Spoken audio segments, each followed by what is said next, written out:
기도는 우리가 해야 하는 어떤 의무를 넘어 하나님이 함께 하시는 기쁨에 이르는 그 길을 제시해 줍니다. 그래서 우리는 기도를 통해 우리 신앙의 삶을 지탱할 수 있는 것이겠죠. 기도 동행 중반부를 함께 지나가고 있습니다. 오늘도 하나님과 기도로 동행하는 가운데 의무를 넘어 기쁨으로 가는 길을 깨닫게 하실 우리 주님을 기대합니다.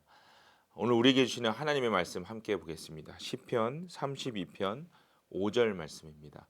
우리 다 함께 읽겠습니다. 드디어 나는 내 죄를 주님께 아뢰며 내 잘못을 덮어두지 않고 털어놓았습니다. 내가 주님께 거역한 나의 죄를 고백합니다 하였더니 주님께서는 나의 죄악을 기꺼이 용서하셨습니다. 하나님이 원하시는 길이 무엇일까? 우리는 늘 이것을 고민하며 기도합니다. 어떤 것이 주님이 원하시는 삶인지, 또 어떤 방향으로 가기를 원하시는지를 구하며 또 고민하고 그렇게 살아가죠. 그러나 우리 자아는 늘 우리가 원하는 삶의 방향을 보게 합니다. 그렇기 때문에 주님이 원하시는 방향과 맞추어 살아간다는 것은 사실 쉽지 않은 일입니다. 다윗의 인생도 마찬가지였던 것 같습니다. 하나님과 깊이 교제하던 이 다윗의 삶에도 어려움은 있었습니다. 특별히 우리가 잘 알고 있는 이 밧세바 사건이 그렇죠.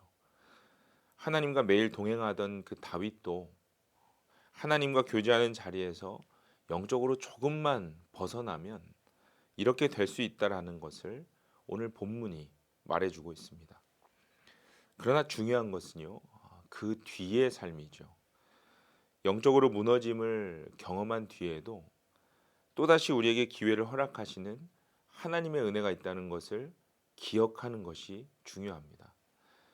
이것을 붙들고 하나님 앞에 나아가 회개하여 다시 주님께 우리의 삶을 의탁할 것인가, 아니면 그렇지 않은가에 따라서 그 뒤에 우리의 인생이 결정되는 것입니다.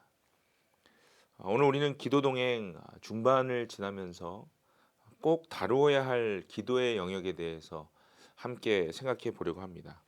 바로 회개입니다. 어쩌면 우리가 하나님께 드리는 이 기도의 영역에서 가장 불편한 부분일 수도 있습니다. 그러나 회개는 모든 기도의 시작이고 또 신앙생활의 중심입니다. 이 회개에 대해서 살펴보기 전에 우리에게 주어진 분명한 전제를 먼저 짚고 넘어가야 하겠습니다. 그것은 우리의 모든 죄의 대가가 예수 그리스도를 통해서 이미 치루어졌다는 사실입니다. 이 사실을 믿고 죄를 회개하는 모든 사람들에게는 더 이상 죄의 저주가 미치지 못한다는 사실입니다. 그러나 이 사실에 대해 확신이 없고 또 자유하지 못하기 때문에 우리는 늘 이 기도의 영역에서 회개라는 이 부분을 제외시켜 버리곤 합니다. 다시 한번 말씀드립니다. 우리는 예수 그리스도의 십자가의 대속으로 모든 죄에서 이미 해방된 사람들입니다. 이것을 믿음으로 선포하며 기쁨으로 담대히 회개의 자리에 나아갈 수 있는 우리 모두가 되기를 축복합니다. 그래서 우리는 겸허하지만 확신을 가지고 회개할 수 있는 것입니다. 회개를 통해 그리스도께서 온 몸으로 지신 그 십자가의 무게를 다시 기억할 수 있는 것이고, 또 그 은혜와 사랑을 기억함으로 반복되는 같은 죄의 그 굴레에서 벗어날 수 있게 되는 것이죠. 회개의 기도가 중요한 이유가 바로 여기에 있습니다. 회개는 그것을 통해 다시 주님을 볼 수 있게 하는 힘이 있습니다. 죄의 자리에서 단지 그저 용서받고 끝나는 것이 아니라 다시 기억하고 주의 은혜로 다시 시작하게 하는 그 사랑을 경험하게 하는 것이 바로 회개입니다. 오늘 시편 말씀은요, 다윗의 회개의 기도를 기록하고 있습니다. 그러나 단순히 회개의 고백으로만 끝나지는 않죠. 회개하고 주님께 다시 돌아갔을 때 그때 주시는 용서와 사랑을 다윗이 고백하고 있습니다. 그러니 머뭇거리지 말고 매 순간 우리가 죄 앞에 늘 불하리하는 그 순간마다 하나님 앞에 엎드리고 또 그분의 사랑의 은혜를 붙들라고 오늘 다윗은 우리에게 말씀하고 있습니다. 여러분, 우리가 회개의 기도를 드리는 가운데 분명하게 기억해야 할 것이 있습니다. 하나님의 가장 중요한 속성이죠. 그것은 사랑이라는 것입니다. 우리가 죄를 대면할 때 가장 먼저 기억해야 할 것이 바로 하나님의 근본적인 이 속성입니다. 여러분, 하나님은 사랑이십니다. 그리고 자녀된 우리를 사랑하십니다. 그래서 아버지 되신 하나님은 우리에게 늘 반복되는 기회를 허락하시는 것이죠. 반복되는 죄 가운데 살아갈 수밖에 없음을 이미 알고 계시고 그 영역에서 자유하게 하시기 위해서 예수 그리스도를 이 땅에 보내신 것, 그것이 바로 그리스도의 사랑입니다. 오늘 다윗은 하나님의 그 사랑의 속성을 너무나 잘 알았기 때문에 주님 앞에 다시 담대하게 회개할 수 있었습니다. 그리고 이 말씀을 읽고 있는 우리 모두에게 신앙의 중요한 길이 바로 이것이다라고 안내하는 것이죠. 오늘 본문 전체를 다 읽지는 않았지만 우리 32편 3절과 4절에서 다윗은 자신의 죄를 고백하지 못했을 때, 그렇게 죄 가운데 숨어 있을 때 그때의 심정을 표현했었습니다. 한마디로 정리하면 처참했다는 것이죠. 그러나 5절부터 보시면 주님께 자신의 죄를 다시 담대하게 고백했을 때 보여주셨던 그 하나님의 속성이 어떠한지를 기록하고 있습니다. 그 속성을 깨달은 다윗은 6절을 보시면 앞으로도 겪게 될 고난과 그 죄의 유혹 앞에서 가장 먼저 주님께 기도하게 해달라고 도움을 구합니다. 회개할 수 있는 용기를 달라고 구하는 것이죠. 여러분, 다윗의 위대한 점 중에 하나는 나단 선지자를 통해서 지적받은 그 죄에 대해서 인정하고 가장 먼저 주님 앞에 엎드렸다는 것입니다. 또한 그 죄에 대한 대가를 받을 때에도 겸허하게 그것을 받아들이고 인정하고 하나님의 뜻을 구하였다는 것. 이것이 바로 다윗의 대단한 믿음이었습니다.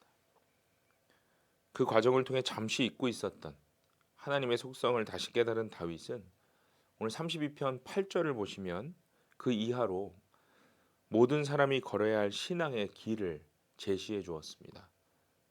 우리 인생은 주님이 직접 가르쳐 주시고 조언자가 되어 주신다는 것입니다. 지금 우리가 함께 도전하고 있는 이 기도 동행 30일을 통해 하나님은 우리에게 직접 가르쳐 주시고 조언자가 되어 주고 계십니다. 그래서 우리는 바르게 회개할 수도 있어야 합니다. 그동안 나의 생각대로 달려왔던 우리 인생을 다시 한번 돌아보고 잠시 멈추어서 지금 하나님의 뜻과 멀어져 있던 것을 하나하나 점검할 수 있는 시간을 이 30일 동안 가지실 수 있기를 바랍니다. 혹 우리 안에 돌이켜야 할 부분이 있다면, 회개해야 할 영역들이 있다면 오늘 다윗의 권면을 복음의 기쁜 소식으로 들으시기 바랍니다. 아직까지 인정하지 못하고 있었던 죄의 영역까지도 주님께 맡기고 다시 용기를 얻어 주님을 의지하는 그러한 저와 여러분이 되기를 간절히 소망합니다. 주님이 그때 그 온전한 회개의 기도를 통해 우리 삶에 복음의 기쁨을 다시 회복시키실 것입니다.